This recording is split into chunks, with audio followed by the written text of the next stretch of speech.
اعوذ باللہ السمیع العلیم من الشیطان الرجیم بسم اللہ الرحمن الرحیم۔ محبین علم و ادب، تہذیب و ثقافت، وارثین عالم انسانیت، آغاز اسی کے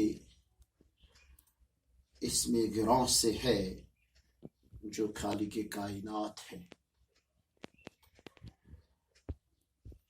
اس واجب الوجود ہستی نے حضرت انسان کو حیوان ناطق یعنی اس سے منطق عطا کیا ہے، جس سے اس سے دوسرے ذی روح مخلوقات سے ممتاز بنایا ہے، اور اسی امتیازی شان شوکت کو شہرت عام دینے کے لیے حضرت انسان کو جو صلاحیت اور لیاقت اس کے قلب و ضمیر میں ودیت کی ہے، اور اس لیاقت کو اس کے دوسرے وارثین تک ترسیل کرنے کا فن، جس سے ہم عرف عام میں لسانیات کا علم کہتے ہیں، اس لسانیات کے علم کا آغاز اور ابتدا عالم ملکوت میں آدم علیہ نبینا علیہ السلام کی ملاقات عزدی سے ہوا ہے، جب فرشتوں کے روبرو گفتگو اور زبان کا آغاز و افتتاح ہوا ہے۔ اس علم الاسما کی ابتدا اگرچہ روز ازل عالم عرش میں ہوئی ہے، لیکن اس درس و تدریس کی ترسیل اور ترتیب اور ترکیب عالم فرش یعنی اس فرش برین پر انسان سے دوسرے اس کے ہم جنس یعنی اس کی نوا تک پہنچانے کا ایک منصوبہ ہے، اور اسی منصوبے الہی کے تناظر میں آج ہم ایک دوسرے سے محو گفتگو اور بسبب ملاقات زبان دانی کے حوالے سے کرنے اس وقت ایک دوسرے سے ہم کلام ہوتے ہیں۔ تو آئیے میرے جان جگر آپ کے سامنے میں نے آج جو موضوع مقرر کیا ہے وہ ہے اردو زبان میں محاورات، ان کا استعمال۔ سب سے پہلے ہم محاورات کی تعریف سماعت کریں۔ میرے درفشان زباں، جب ہم محاورات کی تعریف یوں کرتے ہیں، یعنی جب اسم اور فعل اپنے اصل معنی کے بجائے مجازی معنوں میں استعمال ہوتے ہیں تو انہیں محاورات کہتے ہیں۔ محاورات کے الفاظ میں تبدیلی نہیں کی جا سکتی ہے۔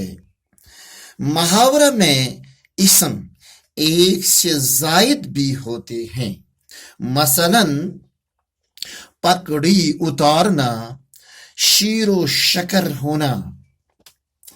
پکڑی اتارنا، غور کیجئے، یہاں پکڑی اتارنے کا مطلب پکڑی سر سے اتارنا نہیں یا اتار کر رکھنا نہیں ہے، بلکہ اس کا معنی مجازی ہے، کسی کی بے عزتی کرنا ہے۔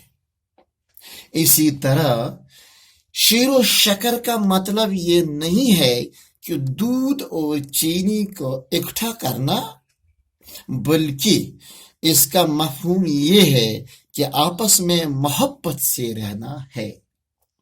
اس طرح مثالوں سے یہ ثابت ہوا ہے کہ ان محاورات میں الفاظ کا مطلب اپنی حقیقی معنوں سے مختلف ہوتا ہے، جو ان کا مجازی معنی اور مطلب ہوتا ہے۔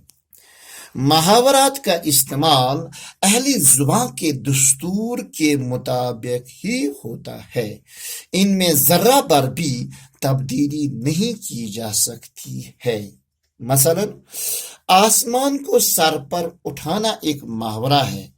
اگر ہم اس کو اس طرح لکھیں، زمین کو سر پر اٹھانا، یہ نہیں لکھا جا سکتا ہے، یہ قواعد زبان کے خلاف ہے۔ لہذا ان چیزوں کا خیال رکھنا ہے کہ محاورات کو من و ان اپنی ہی صورت اور اپنے ہی الفاظ و انداز میں ہمیشہ استعمال کرنا ہوتا ہے۔ آئیے میں آپ کے سامنے چند مثالیں رکھتا ہوں۔ سب سے پہلے محاورات، پھر ان کے معنی اور ان کا استعمال۔ یہاں ایک محاورہ ہے، آسمان کو چھونا۔ اس کا معنی و مطلب ہے بہت بلند ہونا۔ کوہ ہمالیہ یعنی استعمال، کوہ ہمالیہ ایک ایسا پہاڑ ہے جو آسمان کو چھوتا ہے۔ دوسرا، چار چاند لگنا، عزت بڑھانا۔ بہو کے آنے سے گھر کو چار چاند لگ گیا ہے۔ راس نہ آنا، ناموافق ہونا، مجھے گھر بیٹھنا راس نہیں آتا ہے۔ اسی طرح دل بھر جانا، اس کا مطلب ہے سیر ہونا، میوے کھانے سے میرا دل بھر جاتا ہے۔ دوبالا ہونا، دگنا ہونا، دکان نے میرے گھر کی آمدنی دوبالا ہو گئی ہے، یعنی دکان سے میرے گھر کی آمدنی دوبالا ہو گئی ہے۔ اسی طرح اور ایک ہے بیان سے باہر ہونا، مطلب ہے قابل تعریف ہونا۔ استعمال، انور کا حسن بیان سے باہر ہے۔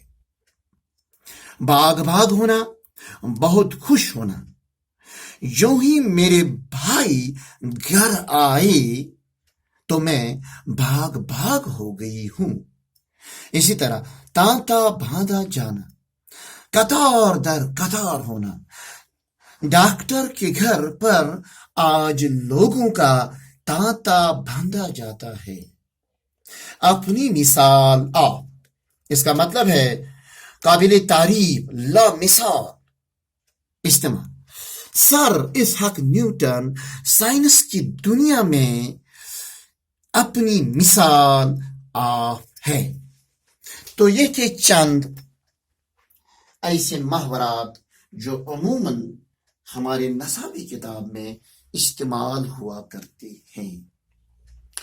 تو میرے گل افشاں روئے گلاب، اب آج کو آپ میں نے گھر کی کام کے طور پر چند محاورات معنی یہاں تحریر کیے۔ امید ہے کہ آپ ان پر مشق کریں گے تو ان کا استعمال صرف آپ پر چھوڑا ہے۔ جیسے آگ برسنا، بہت زیادہ گرمی ہونا۔ آبرو خاک میں ملانا، مطلب ہے عزت برباد ہونا۔ اور ایک ہے آب ہونا، مطلب ہے شرمندہ ہونا۔ اسی طرح اور ایک ہے آب دیدہ ہونا، اس کا معنی مطلب ہے آنسو بھر لانا۔ اور ایک ہے آسمان سر پر اٹھانا، مطلب ہے بہت شور کرنا۔ تو میرے عزیزان علم و ادب، آج میں نے یہ آپ کو گھر کے لیے کام چھوڑا ہے۔ تو اس طرح آج ہم نے محاورات کی تعریف اور ان کا استعمال آپ کو سکھانے کی سعی کی ہے۔ امید ہے کہ آپ نے ان الفاظ کو اپنے ذہن و قلب میں بالکل جگہ دی ہوگی، ان کو مرکوم کیا ہوگا، تو انشاءاللہ جب آپ کو معاشرہ میں ضرورت پڑے گی ان محاورات کے معنی اور استعمال کی، تو آپ بخوبی ان کا استعمال کر سکتے ہیں۔ تو اس طرح آج آپ کے لیے اتنا ہی کافی ہے، دیجیے رخصت، جب تک ہم پھر ایک دوسرے سے ملاقات ہوں گی، تو اللہ حافظ و نگراں ہم سب کا۔ جزاک اللہ، شکریہ۔